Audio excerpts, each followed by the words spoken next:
দুইটা গোলুমলু, মাশাল্লাহ। এরা কি আসলে কি বলবো, এই বাচ্চা কি খায়, মানে এত স্বাস্থ্য।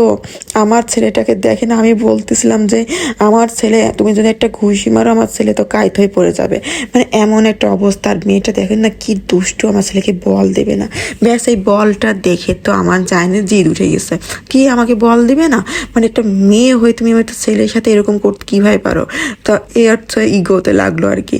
পরে আবার আমার কাছে চলে আসলো ছুটে, যে মা আমাকে বল দেয় না, এরকম একটা অবস্থা।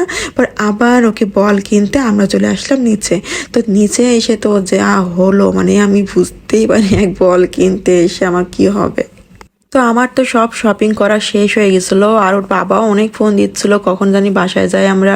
এই জন্য আর কি, ছেলে অনেক সময় ধরে বাইরে, তো খাওয়া দাওয়া তো ওরকম করে না বাইরে আসলে। তার ফাঁকে আমি হঠাৎ করে দেখতেছি আমার ছেলে কোল থেকে নেমেই ব্যাস এই বাইকের কাছে, মানে এই যে